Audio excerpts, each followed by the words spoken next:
First, I would like to thank Joppe for doing a perfect introduction, and there's a slight bit of overlap between my talk and his, but I'll try to keep it as limited as possible. A very brief commercial slide, who we are, just to provide a setting to understand where my information comes from. Whisker is a security lab. We're based in the Netherlands and the US. There's about 80 people working at Whisker, building test tools, like the ones you see here, and providing test services. And here I would like to comment on the final remark Joppe made. There's no certification for WHIBOX crypto. In fact, there is. So if you do a HCE, if you make an HCE product before you can bring it to the market, you need to have an evaluation done. There is, at least for Visa and MasterCard, are asking for, and if there is a WHIBOX implementation in there, it should be evaluated. So there is some sort of certification, can always improve, but there is something yet. So we test devices that must be secure in a hostile environment. You can see all sort of devices like smart cards, but also phones, the game consoles, pay TV solutions, cars, etc. We have been involved in WHIBOX crypto since 2008. This is when some of our customers got interested in the concept and asked us to study it. And by now we have evaluated about 10 products. In fact, we've evaluated multiple versions of those products. So typically the first time we see such a product is rather weak, and over time it gets better. So we've seen a lot of versions of those products already. And over time we started making tooling which became commercial in 2015. So I'm going to share with you some data, some information about what we see in the field.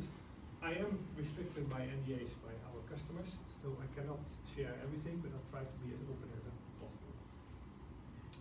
First, a bit on what hardened WHIBOX crypto means.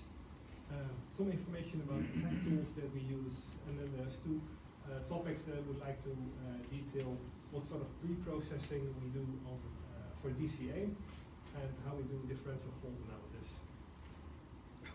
So this is already introduced by Joppe before.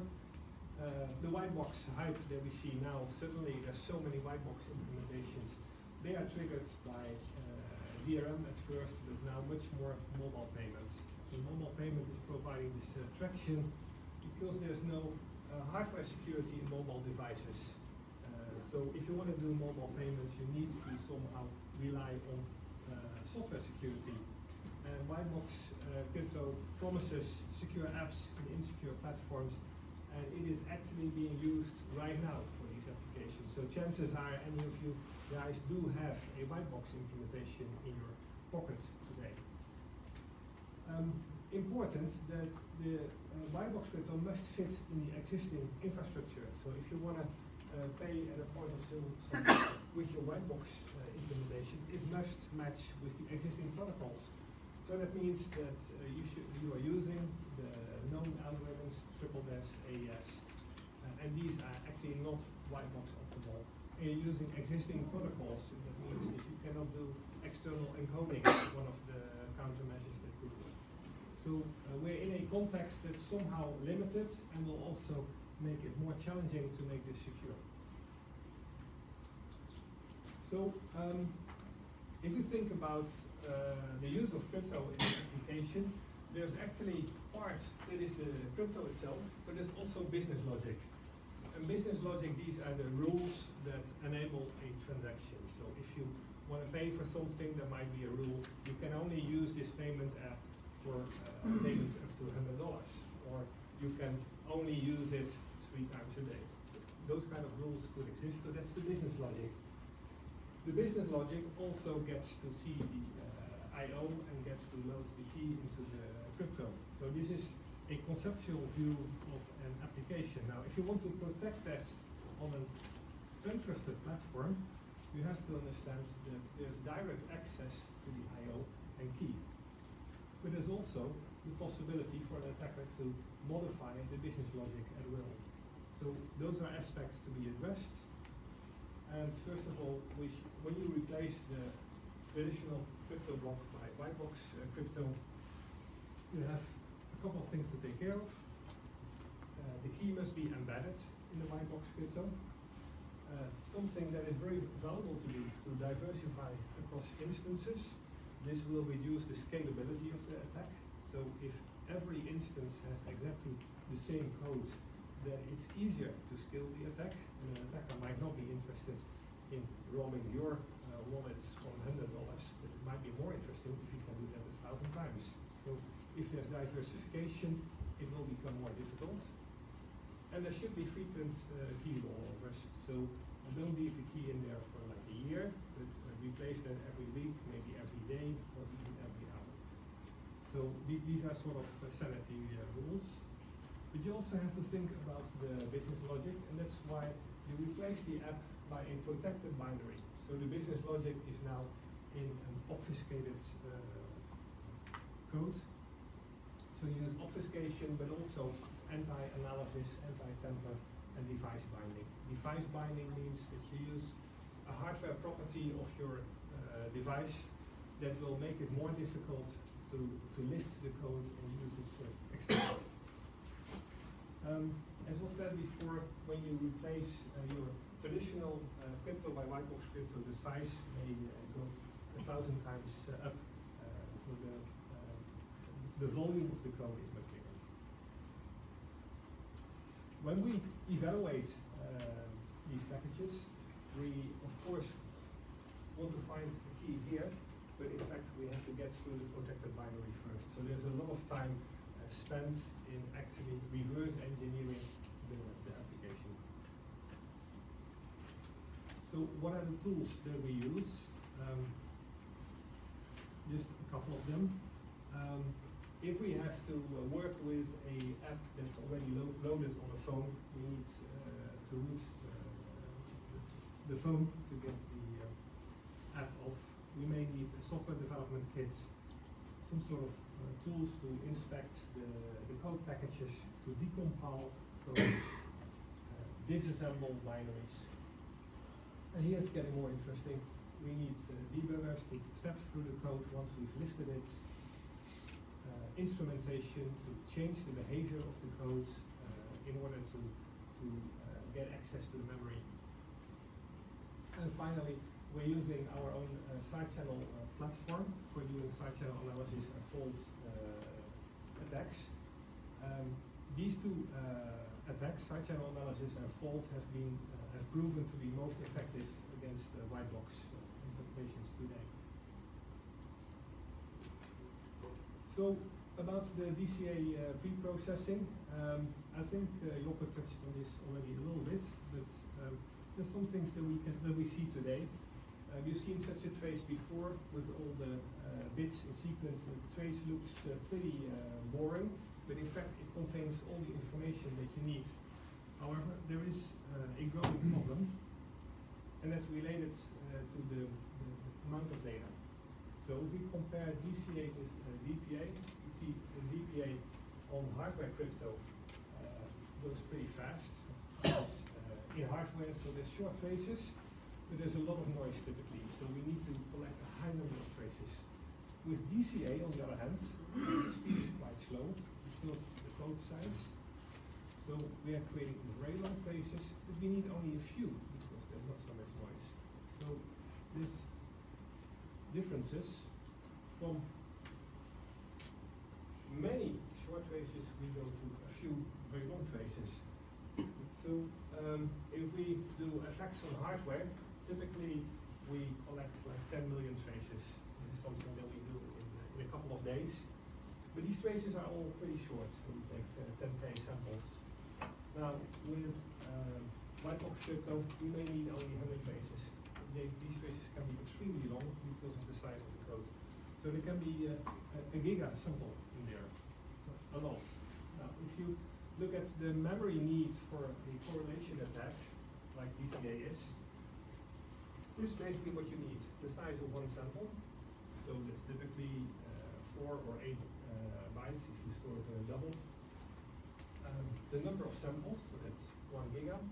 the number of intermediates to consider. So if you do it on AES and you would like to extract all the subkeys for the 16 S boxes, that would be 16, and the number of candidates per intermediate, so that would be 256 for AES, you would end up with 32 terabytes of memory to use simultaneously.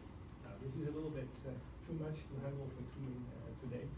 So we need to find ways to compress all that data. So these make the needs for using a traditional side channel analysis to different for to apply these here. So what can we do there? And these are just a couple of intuitive steps. First thing we discovered, well, it's very easy to remove all the duplicates and inverse samples. So what you typically see is that if there is a bit somewhere, it will return at some later stage, but it's exactly the same bit. So if you monitor every bit across all the traces that you take, and you see they're always the same, you can just throw one away. But also the inverse ones, so sometimes you've got a 1 followed by a 0, and it's actually the inverse. So if you remove all that, you're going to compress your trace without losing any information at all. Another thing that you can do is summing samples. So just taking the Hamming weight, rather than having a sequence of zeros and ones, you can replace it by the Hamming weight, which, as Joppe already pointed out, is a disadvantage that will reduce a bit of your precision. On the other hand, processing a few more traces is typically not a problem, and if you can reduce the length of your trace, it might help. And a third step is to look at entropy. So this trace here shows the standard deviation across all traces. So if you have 100 traces and one sample is, let's say, almost always 0 and only very rarely 1, then it has a very low entropy. But if it's half of the time 0 and half of the time 1, then there's a high entropy. Or it could even be completely stable, always a 1, always a 0. So if you remove the constant samples, you're not going to lose anything, because there's no statistical information in constant samples. If you remove the low entropy samples, there's a little risk of throwing away information, but it's a small risk. So this is also something that can be applied to compress the traces. So these are a couple of tricks that we apply. There's a few more, but these are already helpful. But what is more helpful is another visualization method, and this aligns with what Joppe already said. If you look at this trace, it doesn't show you much. You need another visualization method. So here's one very similar to what Joppe already showed. It helps us with two things. One is to identify the encryption rounds, you can simply count them, but also to fix misalignment problems. So if there's some sort of misalignment, so the ordering of things is changing, you might more easily recognize that in such a image than just in a flat trace. So these are the things we routinely apply. Yes? So what would be the source of the misalignment? Because there's no entropy trace. Yeah. So doesn't make sense to use a random number generator for misalignment, but you could use variation in the input data as a source of misalignment.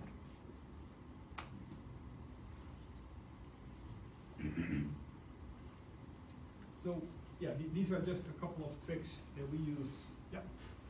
What's the horizontal axis in your picture? The time? Oh yeah. In fact, we've tilted the picture that Joppe used. So this represents time, and that represents the endless space. And in fact, the time is replaced by events. So every time that there is a memory access, it's an event. Any more questions here? Yes, I have a question on the previous slide. How do you make, yes, this one. How do you make differences between duplicate and constant? Because, I mean, how do you detect the duplicate bit? Because it might not be a duplicated and a value. Okay.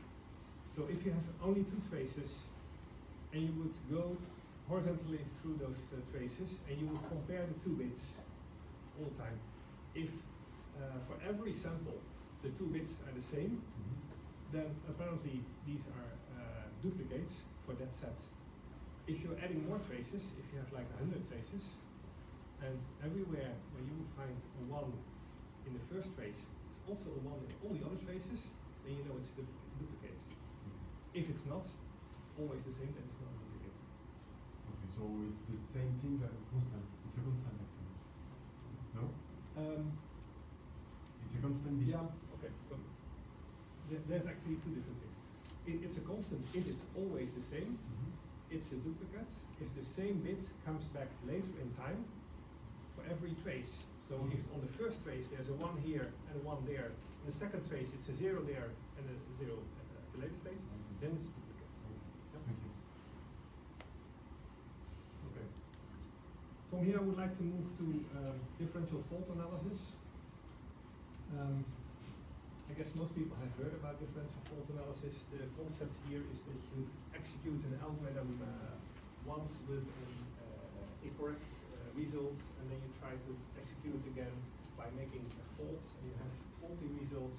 You compare those with a process that's called differential fault analysis, and it would lead you to the key. And before I proceed, is there anyone in the audience who is not familiar with no, let's ask the other question. Who is familiar with applying DFA on DES? Okay, that's roughly more than half. Let's spend not too much time on that. This is the final round of DES. There's twice the F function. This is the final permutation. This is your ciphertext. If you know the ciphertext, you also know L16 and R16, but you do not know what is here L15, and obviously you're not supposed to know K16.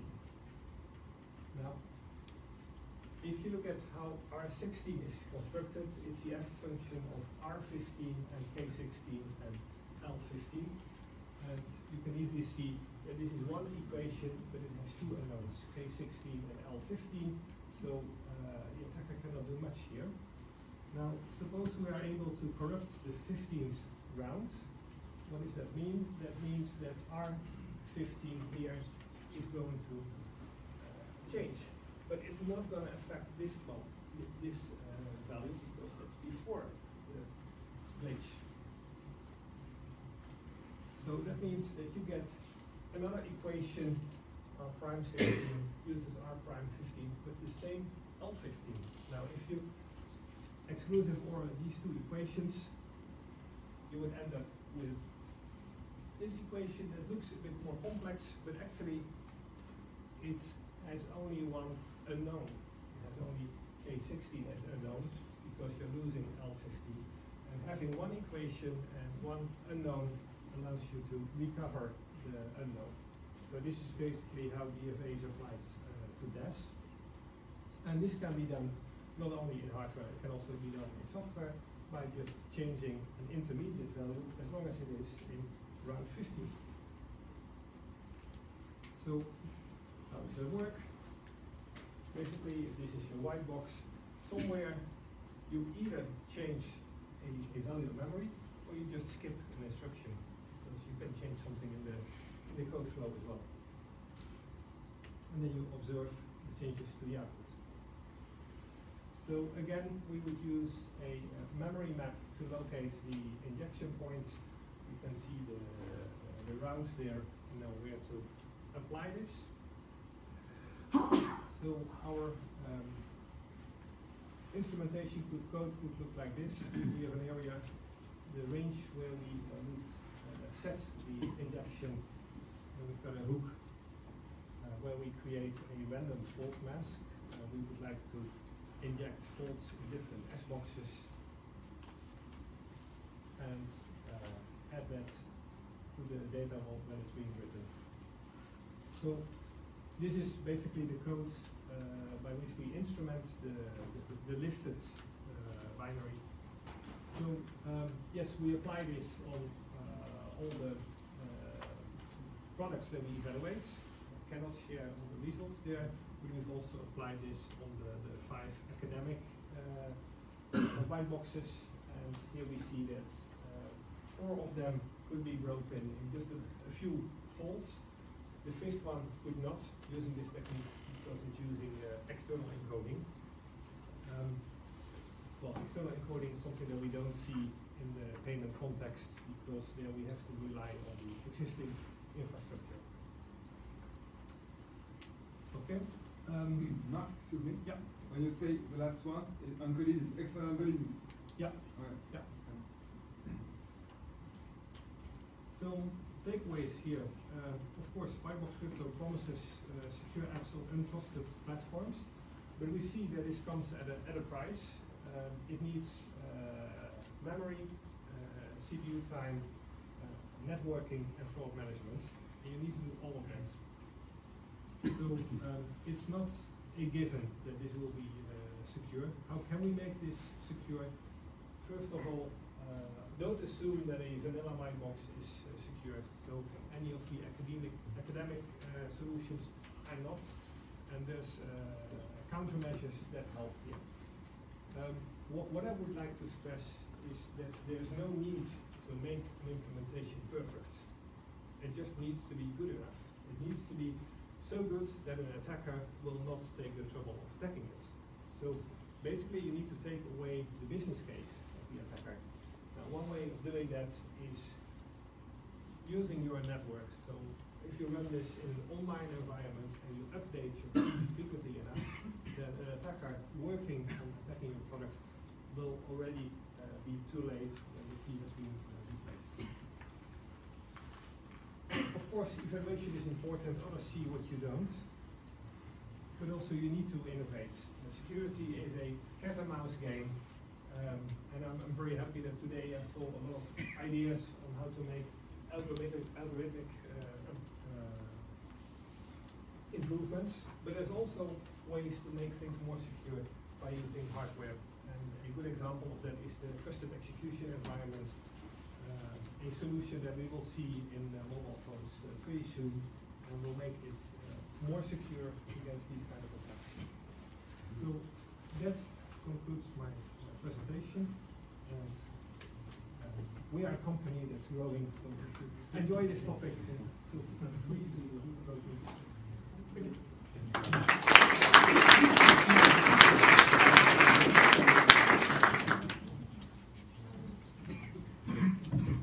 Just one question regarding the evaluation. Your conclusion is about the importance of risk management. Yeah. Do you also consider the risk management aspects when you conduct an evaluation? That's a good question. So the question is whether risk management is included in the evaluation. Typically it's not. So typically we look at the device and the software running on the device, and then based on our findings, the customer would tune the fraud management. So we would know roughly what sort of fraud management rules they have available, but we don't know the exact settings, and typically those settings will be chosen as a result of our evaluation. So typically we break the S-box, we break the white box. So we may spend 1 day, we may spend 1 month, but typically we get through. And then you have to tune your fraud management parameters, like how often do you update your keys, and you will do that based on the findings. Other questions? Do you think the industry is going to move toward stronger certification schemes that, as we have this common criteria, for instance, for chips, and when do you see that coming? I'm not so sure about common criteria because this is typically a very slow process. So common criteria certification in hardware takes somewhere between 3 months and 12 months. We see this technology evolving very fast. So if you have a version ready and you need to wait for a year before it's certified, then it's hopelessly obsolete at that point. So I don't think common criteria will come into play for these kind of solutions soon. I do think that this is still a very young and immature field, so there's room for improvement, and I think certification will become better structured than this today. Are you aware? Oh, sorry, just a quick one. Are you aware of any efforts by certification bodies to create schemes specific to So white box implementations? the financial schemes, Visa and MasterCard, they have their own certification. Yeah, but these are private, right? Yeah. They're not national. No. Okay. Are you aware of No, any not national? aware of initiatives? anything bigger than that. Sorry. Yeah, Mark, you had this one slide which says you recommend diversified across instances for the white box. Is that something you see in the field? Is that even doable with the current infrastructures, or what's That's a how good much question. hope is Yeah. there? And I think there's definitely room for improvement, and there's also a limitation with the application providers. So if you go to for instance, Android Play Store, they would not allow you to have an app there that would update itself, because they want to be in control of the update mechanism. So there's discussions now ongoing between white box vendors and the app stores on how they can do this, that a white box can update itself without the user or the app store being in between. So it is still at its infancy. Another aspect there is that if the diversification across the instances is only changing a few little things, it's not going to help much for security. So it should be quite big, the number of changes that you apply there.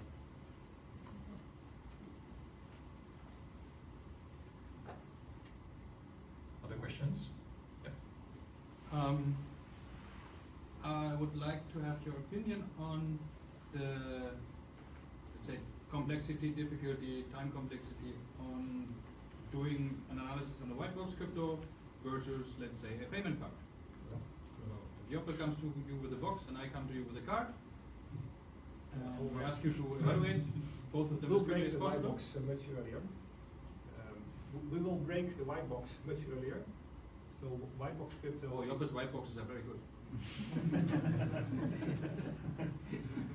I don't think he agrees with you. Yeah, okay. No, white box crypto is not Can as we be secure as secure elements, but you can apply it in a way that it is sufficiently secure if you tune your fraud management parameters right. No, but I mean the actual like data collection and just all the instrumentation things, reverse engineering and all this kind of stuff, compared to a classical EMVCO kind of pass-through evaluation. Is that comparable or is it? Well, it's different. Some things are comparable, but like if we do an EMVCO evaluation, we don't have to undo obfuscation. There's no obfuscation there. So you trust the hardware, so you don't need to obfuscate the software. So it's different.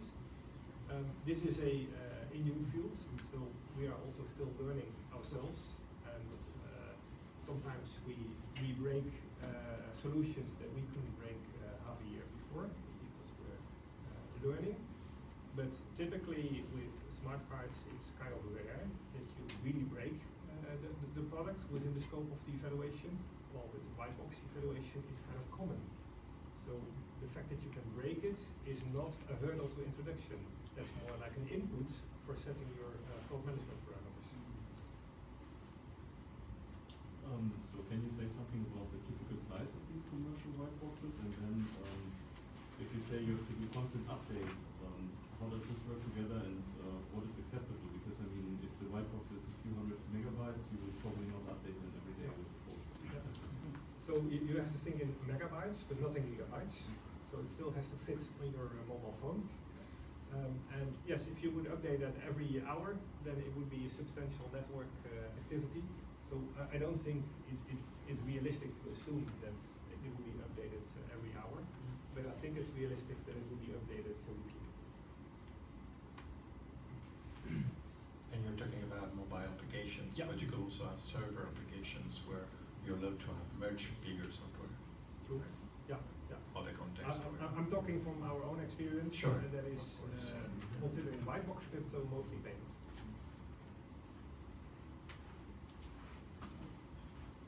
Okay. if there are other questions, maybe you can keep them for the coffee break. And in the meantime, let's move on to the next one. Thank you very much, Marc, again.